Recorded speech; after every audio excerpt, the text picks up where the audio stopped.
I'm Matt Gishard, and this is No Holds Barred. In today's episode, we're going to talk about medical liens, workers' comp liens, and various other liens that can cause real difficulty in civil cases.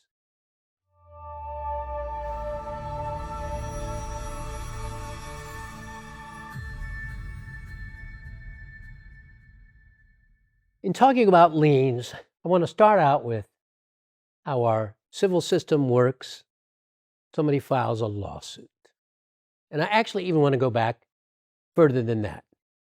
Because in my experience, and required by law, a legal services agreement, or an attorney-client agreement, as some people call it, is required between, say, a plaintiff and an attorney or law firm prior to rendering any services. So let's say somebody is involved in a very serious accident and they're seriously injured. And they find an attorney and they have a discussion and they're comfortable and they decide to hire that attorney. And that attorney produces an attorney-client fee agreement. We call it a legal services agreement. It's a contract, and it essentially lays out what the attorney is to do, what the client's to do, all the various issues. And within that, there are discussions, there are paragraphs that talk about payment of liens and costs. And why do I bring that up now? Because sadly, so often when a case ends by settlement or verdict and money is paid, a client's going, well, wait a minute. Well, we settled for $1.5 million, but how come, what's this lien stuff? What are you talking about? What's a lien?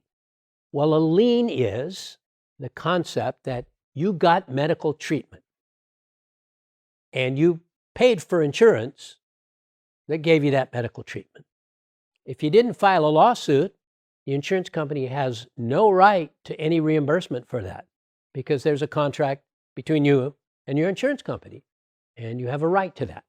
However, if you file a lawsuit and you recover money for those medical expenses, and in civil cases, that's part of what you put out in front of the jury or the mediator or whomever, is these are the medical costs that I incurred.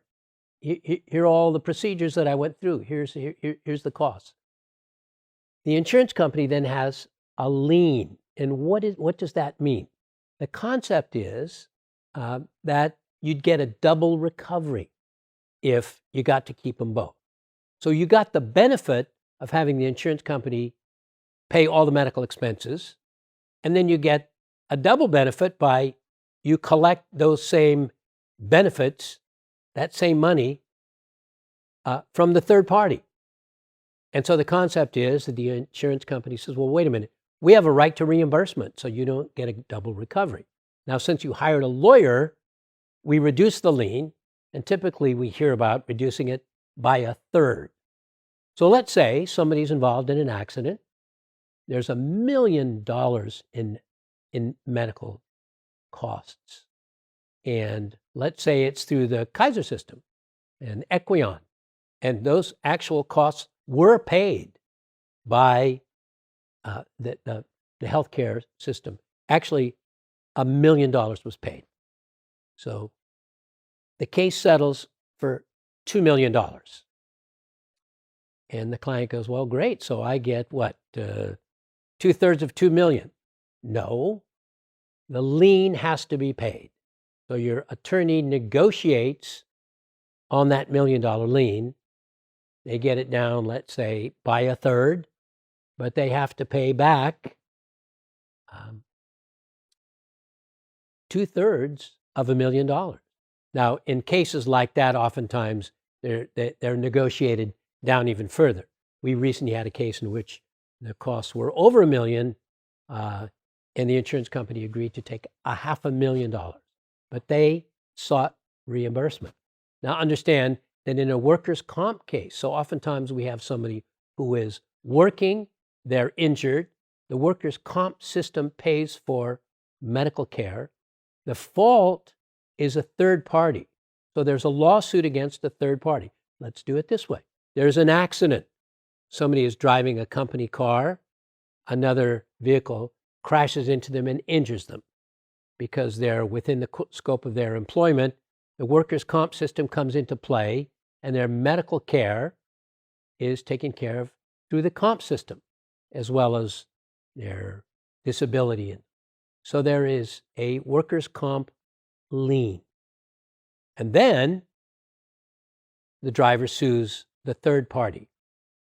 The workers' comp people say, okay, if you recover from that third party, we stand in the position, as if I spoke before of Kaiser or some health plan, and we're entitled to recover on our lien, not just for the medical expenses, but also for the disability expenses, the temporary and the permanent. So we have a right to reimbursement for those. So I like to say, good practice for all lawyers is go over their attorney-client fee agreement, their legal services agreement, with the client very carefully at the start, and then do it again. Because I can quite assure you, at the very end, a couple of years down the road, when the case settles, the client doesn't recall anything about your talk about the lien, or really glossed over it and hasn't read that legal services agreement in a couple of years. And guess what? They think that somehow the system doesn't work for them. Well, it does work for them. They got the benefit of all the medical care. They are getting some money.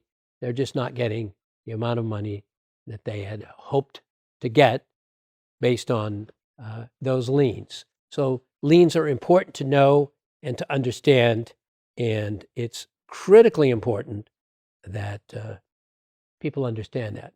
Now, I recently had a case where a client was seriously injured through no fault of her own, and her medical expenses were about $250,000 and counting.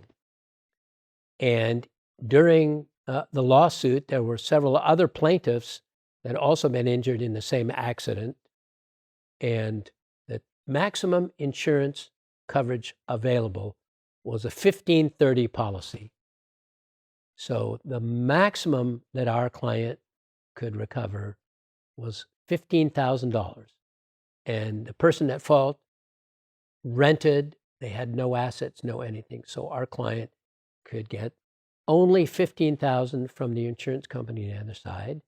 And he didn't have his own underinsured policy of insurance, so he couldn't get any of his own insurance. So what happened? The carrier, the medical carrier, waived the entire lien. They basically said, well, if the client's only getting $15,000, we have $250,000 lien. Obviously, we can't take all of the 15, so we're going to waive it. We're not going to take anything. And they wrote it off. So that's nice. That was very nice of them. Unfortunately for the client who continues to have issues, there was $15,000. That's it.